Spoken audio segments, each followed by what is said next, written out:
Picture this. You're standing in line at your local bank. You're scrolling your phone, thinking about lunch, bills, weekend plans. The glass doors swing open. A man in a hoodie walks in. He reaches into his bag and pulls out a gun. Everybody down. Nobody moves, nobody dies. Within seconds, 37 people go from regular Tuesday to hostage. Police are racing to the scene. One wrong move, and this turns into a massacre. But it doesn't, because before the first shot can be fired, one phone call comes in. And that single call ends the entire American bank robbery. How? Let's rewind. Welcome to Obscured Crimes. I'm Tanveer, and here we dive into the stories most people never hear in full, the hidden details, the psychology, and the tiny decisions that decide who lives and who dies. Today's case is a dramatized story inspired by real American bank robberies and 911 hostage situations. The names and details are changed, but the psychology and tactics you'll hear are very real. If you like deep dive crime stories and breakdowns like this, hit subscribe, turn on the bell, and stay with me till the end because the last 2 minutes completely change how you'll look at criminals again. Now, let's go back to that Tuesday morning. Setup, the ordinary DAY 1:20 to 2:30, small town America. A quiet street. Kids are already at school, commuters are at work, and Riverside Community Bank is having a normal, boring day. The kind of boring everyone takes for granted. Inside there are 2 tellers, a middle-aged manager, a security guard sipping coffee, and a couple dozen customers. Nothing feels dangerous. Yet, then the door opens, and in walks a man we'll call Mark. Early 30s, worn-out jeans, hoodie, baseball cap. You've probably walked past 100 guys like him and never remembered their faces. But today his face is covered, and his hand is on a gun. Mark steps up to the middle of the lobby, pulls the gun from his bag, and everything changes. This is a robbery! Everybody get down on the floor. You lock the doors. Now, people scream. A child starts crying. The security guard freezes, completely out of his depth. Behind the counter, one of the tellers, Sarah, goes pale. But she's been trained for this. With her hands shaking, she keeps her eyes on the robber. And her finger slips under the counter. Click. She hits the silent alarm. It makes no sound in the bank. But downtown, in the police dispatch center, alarms light up. Silent alarm triggered. Riverside Community Bank. Possible robbery in progress. From this moment on, there are 2 stories running in parallel. Inside the bank, panic, fear, a desperate man with a gun. Outside the bank, sirens, squad cars, snipers, and 911 operators trying to stay one step ahead. Within minutes, patrol cars slide up to the sidewalk, lights flashing but sirens off. Officers take cover behind their doors, weapons drawn but held low. They don't know what's happening inside. How many robbers? How many hostages? How unstable this guy is. At the 911 center, an experienced operator, we'll call her Linda, sees the silent alarm signal and pulls up the bank's details. Landline, manager's number, last known emergency calls. And there it is. Last outgoing call, 911.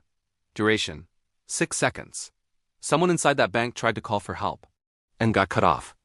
Linda knows what that means. There's panic, and there's at least one person in there trying to survive smart. She dials the bank's landline. No answer. She tries the manager's cell. Busy. On another screen, a low-resolution still from the bank's security system comes through. It's grainy, but one thing is clear. A man with a gun. Hostages on the floor. And a situation that could go bad very, very fast. For the first time since he walked into the bank, his voice cracks. Lily, are you okay? Yeah, but you sound weird. Are you crying? He touches his face without thinking. His cheeks are wet. He didn't even notice the tears. Hostages are watching him now, not like he's a monster, but like he's a broken human being standing on a ledge. On the phone, she keeps talking. Daddy, if you can't come, it's okay. I just want you to stay, alive. Don't do anything bad where you have to go away forever. I want to see you every day. Even if it's not in the same house. Those words land heavier than the gun in his hand. In his head, 2 futures collide. He fights, someone dies, maybe him, maybe a hostage. Either way, his daughter grows up with a dead father. Or a murderer for a father. He surrenders. He goes to prison. She grows up visiting him through glass, but she still has a father. On the phone, her voice softens. Daddy, just come back to me. Any way you can, okay? His grip on the gun loosens.